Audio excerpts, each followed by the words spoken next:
Hola, yo soy Alejandro y esto es Jesucristo Diario. El pecado más peligroso no siempre es el más visible, ni el más escandaloso, ni el que provoca rechazo inmediato, porque hay un pecado silencioso que se infiltra en la vida espiritual sin levantar alarmas.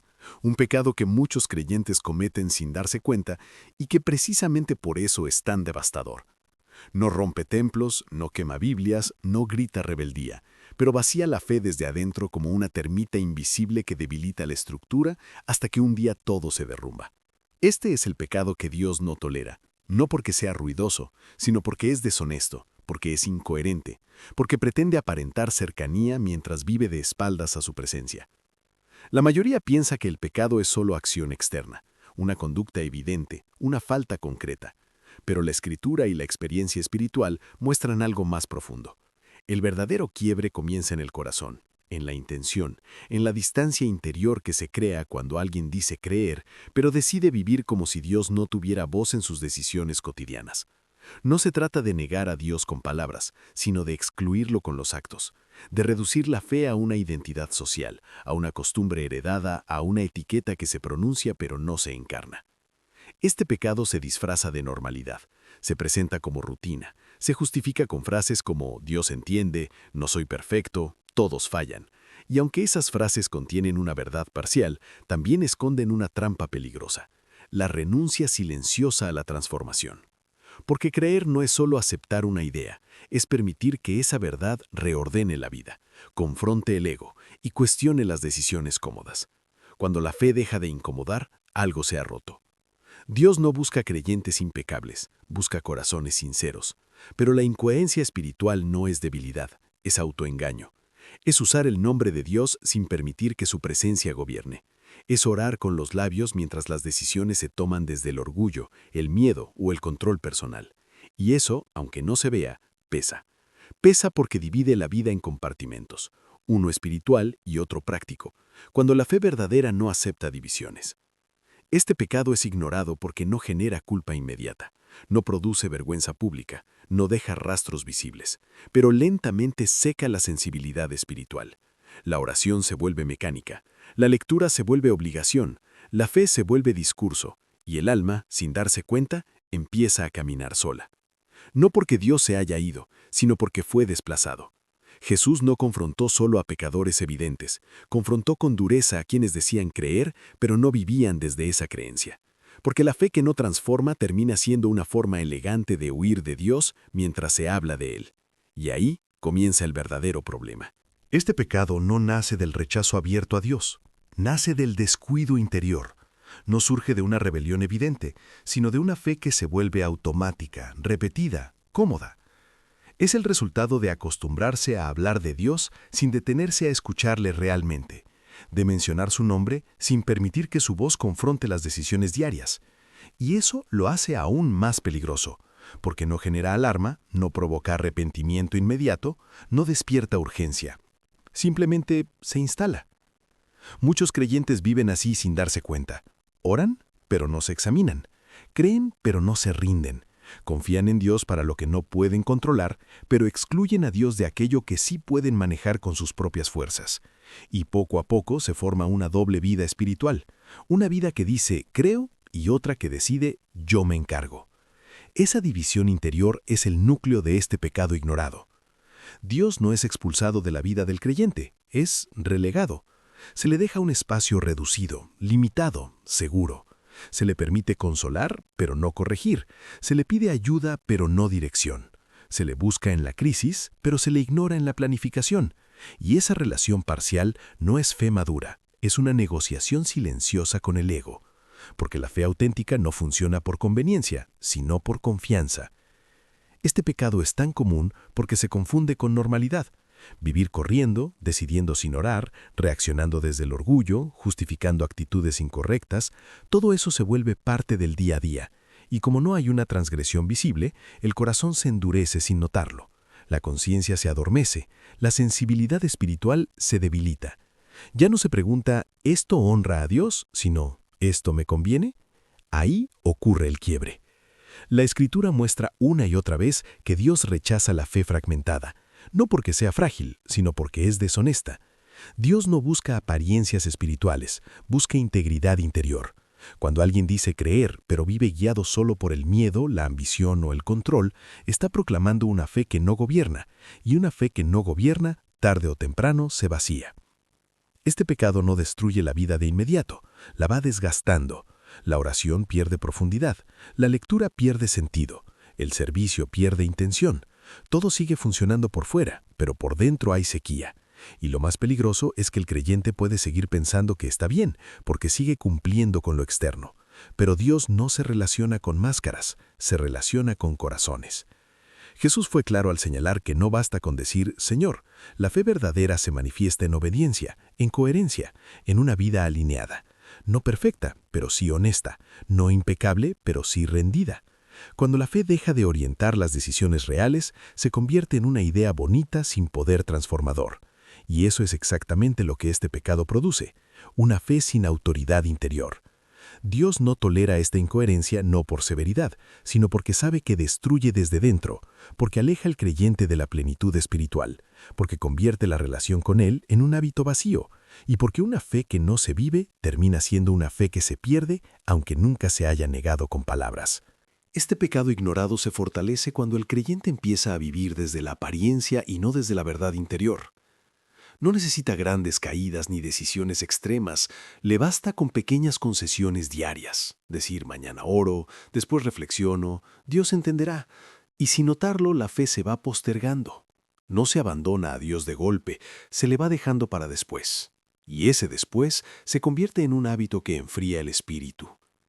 Aquí ocurre algo profundo. La conciencia espiritual empieza a adaptarse. Aquello que antes incomodaba ya no molesta. Aquello que antes se cuestionaba, ahora se justifica. El creyente no deja de creer, pero deja de escuchar. Y cuando la fe deja de escuchar, pierde dirección. Porque Dios no guía a quien solo lo invoca, guía a quien le permite intervenir. Este pecado no se manifiesta como una traición evidente, sino como una falta de alineación. La vida interior va por un lado y la vida práctica por otro. Se habla de fe, pero se vive desde la ansiedad. Se habla de confianza, pero se actúa desde el control. Se habla de amor, pero se reacciona desde el orgullo. Y esa contradicción constante desgasta el alma más que cualquier error puntual. Dios no se ofende por la fragilidad humana, se duele de la incoherencia sostenida, porque la fragilidad reconoce su necesidad, pero la incoherencia la niega. El corazón incoherente no pide dirección, pide validación, no busca transformación, busca justificación. Y ahí es donde este pecado se vuelve peligroso, porque disfraza el autoengaño de madurez espiritual. Muchos creyentes confunden fe con identidad cultural. Creen porque siempre han creído, repiten porque siempre lo han hecho, pero no revisan si esa fe está viva. No se preguntan si sus decisiones diarias reflejan lo que dicen creer, y una fe no examinada se convierte en tradición vacía. Jesús advirtió sobre esto con firmeza porque sabía que la costumbre sin verdad produce corazones endurecidos. Este pecado es tan ignorado porque no rompe la imagen pública. Nadie lo nota desde fuera, pero por dentro la relación con Dios se vuelve distante. La oración se vuelve monólogo, la lectura se vuelve repetición, la espiritualidad se vuelve teoría, y cuando la fe deja de ser experiencia viva, pierde su poder transformador. Dios no busca creyentes que nunca fallen, busca creyentes que vivan desde la verdad. Pero cuando alguien elige sostener una vida partida, una fe dividida, está cerrando el espacio donde Dios actúa, porque Dios no se impone, Él espera apertura, y la incoherencia cierra esa puerta lentamente, sin ruido, sin conflicto, sin escándalo. Este pecado no lleva al caos inmediato, lleva al vacío progresivo, a una vida donde se habla de Dios, pero no se descansa en Él, donde se le menciona, pero no se le consulta, donde se le invoca, pero no se le obedece. Y ese vacío, aunque no se vea, pesa. Pesa porque el alma fue creada para vivir alineada, no fragmentada. Por eso este pecado es tan grave, no porque sea el peor ante los ojos humanos, sino porque es el más peligroso ante los ojos de Dios, porque destruye la relación sin romperla del todo, porque conserva la forma, pero pierde el fondo. Y una fe que conserva la forma sin el fondo, tarde o temprano se vuelve incapaz de sostener la vida cuando llegan las pruebas reales. Este pecado ignorado alcanza su punto más delicado cuando el creyente empieza a normalizar la distancia con Dios. No una distancia declarada, sino una distancia funcional. Dios sigue siendo nombrado, pero ya no es consultado. Sigue siendo invocado, pero ya no es obedecido. La fe se mantiene como referencia, pero deja de ser gobierno. Y cuando la fe deja de gobernar, el ego ocupa ese lugar sin resistencia. Aquí es donde muchos confunden independencia con madurez espiritual. Creen que avanzar es necesitar menos a Dios, cuando en realidad la verdadera madurez es aprender a depender de Él con mayor conciencia. Este pecado se disfraza de autosuficiencia, de frases como, ya sé cómo funciona esto, ya he pasado por situaciones similares, ya no necesito preguntar. Y sin darse cuenta, el corazón se cierra a la guía divina. Dios no se opone al crecimiento personal, se opone a la soberbia silenciosa. Porque cuando el creyente empieza a confiar más en su criterio que en la dirección de Dios, la fe se convierte en respaldo teórico y no en fundamento real. Se toma la decisión y luego se le pide a Dios que la bendiga, en lugar de permitir que Dios la dirija desde el inicio. Ese orden invertido es una forma sutil de excluirlo. Este pecado no produce rebeldes evidentes, produce creyentes desconectados, personas que siguen participando, hablando, aconsejando, pero que han dejado de escuchar. La oración deja de ser un espacio de rendición y se convierte en una lista de peticiones. La lectura deja de ser encuentro y se vuelve información, y la relación con Dios se transforma en una dinámica unilateral donde el corazón ya no se expone. La Biblia muestra que Dios resiste al corazón orgulloso, no porque sea frágil, sino porque no es honesto. El orgullo espiritual no siempre se manifiesta como arrogancia abierta, a veces se presenta como autosuficiencia tranquila, como una fe que ya no pregunta, como una vida que ya no se examina, y ese es el terreno donde este pecado crece con mayor fuerza. Lo más peligroso es que este estado produce una falsa sensación de estabilidad. Todo parece estar bajo control. No hay crisis, no hay conflicto, no hay urgencia espiritual. Pero esa calma no es paz, es anestesia. Es el resultado de haber reducido a Dios a un concepto manejable. Y cuando la fe se vuelve manejable, deja de transformar. Dios no tolera esta forma de fe, no porque quiera castigar, sino porque sabe que mata la relación viva. Porque una fe que no se rinde, deja de ser fe. Se vuelve filosofía, costumbre, identidad social. Y aunque eso puede sostener una imagen, no sostiene el alma. No da dirección, no da descanso, no da vida. Este pecado se consolida cuando el creyente ya no se permite ser confrontado, cuando evita el silencio, cuando llena cada espacio con ruido para no escuchar la incomodidad interior. Porque escuchar a Dios implica cambio, y el cambio siempre confronta. Pero sin confrontación, no hay transformación. Por eso Dios no tolera este pecado, no porque sea el más grave en apariencia, sino porque es el más corrosivo en lo profundo, porque vacía la fe sin romperla, porque mantiene la forma sin el contenido y porque convierte la relación con Él en algo decorativo, cuando fue creada para ser el centro que ordena toda la vida. La razón por la que este pecado es tan ignorado es porque no rompe la imagen externa del creyente, pero sí rompe la alineación interna. Se puede seguir hablando de Dios, seguir citando versículos, seguir aconsejando a otros y aún así estar viviendo desde una fe que ya no dirige las decisiones reales. Y esa desconexión es peligrosa, porque la vida espiritual no se mide por lo que se dice, sino por lo que gobierna el corazón cuando nadie está mirando. Este pecado no se comete una sola vez, se sostiene. Se alimenta cada vez que se decide sin consultar, cada vez que se actúa desde el impulso, cada vez que se prioriza el ego por encima de la obediencia. No es una caída repentina, es una inclinación constante. Y lo más grave es que el creyente puede acostumbrarse a vivir así, creyendo que esa distancia es normal, que esa sequía es parte del camino, cuando en realidad es una señal de alerta. Dios no exige perfección, exige verdad. No pide vidas impecables, pide corazones disponibles.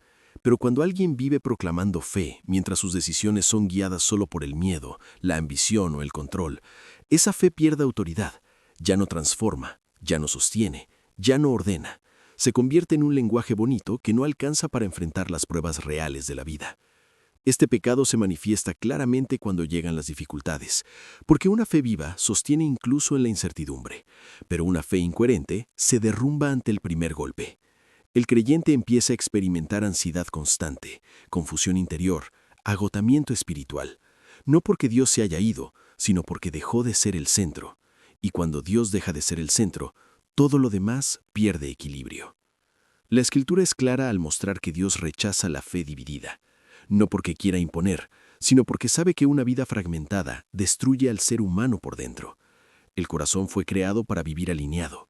Cuando se divide entre lo que cree y lo que hace, se produce una tensión constante que roba la paz. Por eso muchos creyentes viven cansados espiritualmente, no porque crean demasiado, sino porque creen sin vivir lo que creen. Este pecado no se supera con más actividades religiosas, se supera con honestidad, con volver a examinar el corazón, con reconocer dónde se ha desplazado a Dios, con aceptar que se ha confiado más en el propio criterio que en su guía. Ese reconocimiento no condena, libera, porque Dios no busca humillar, busca restaurar. Nunca cometas este pecado, no porque Dios esté esperando castigarte, sino porque te aleja de la vida plena que Él desea para ti, porque te hace vivir con una fe incompleta, frágil, incapaz de sostenerte cuando más la necesitas.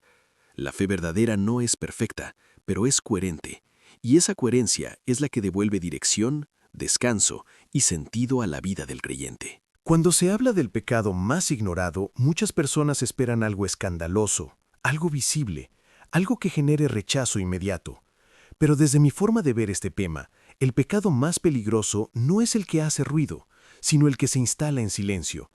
Es ese hábito cotidiano de decir que creemos, pero vivir como si Dios no tuviera un lugar real en nuestras decisiones. No es un pecado que grita, es un pecado que se acomoda, y precisamente por eso pesa tanto. Creo firmemente que Dios no observa solo lo que hacemos, sino desde dónde lo hacemos. Podemos cumplir normas, repetir palabras correctas, mantener una imagen espiritual aceptable y aún así estar lejos de lo esencial. Porque lo esencial no es la forma, es la coherencia del corazón. Cuando la fe se reduce a discurso y deja de ser guía, se vacía, y esa pérdida no ocurre de golpe, ocurre por descuido. Desde mi opinión, este pecado no nace de la maldad, nace de la falta de atención interior, de dejar de examinarnos, de dejar de preguntarnos si nuestras decisiones reflejan realmente lo que decimos creer. Es fácil hablar de fe, pero es más difícil permitir que esa fe confronte el ego, cuestione el control y nos saque de la comodidad. Por eso muchos prefieren una fe segura, manejable, que consuele pero no transforme.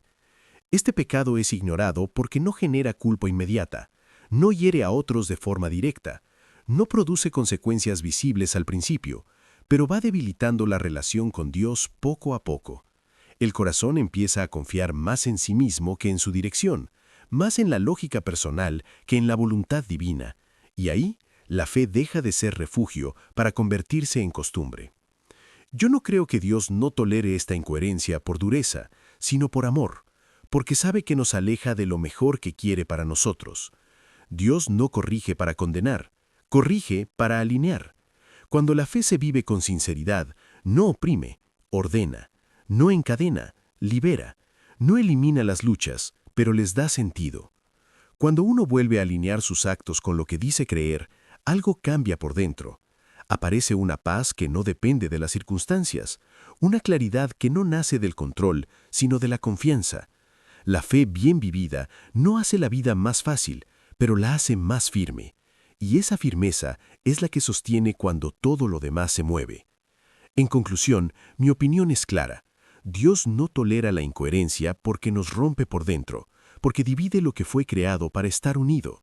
Pero cuando la fe se vive con honestidad, se convierte en una guía sólida, en un ancla en medio del ruido, en una fuente de fortaleza real que transforma la vida desde adentro hacia afuera. Si este mensaje resonó contigo, suscríbete al canal.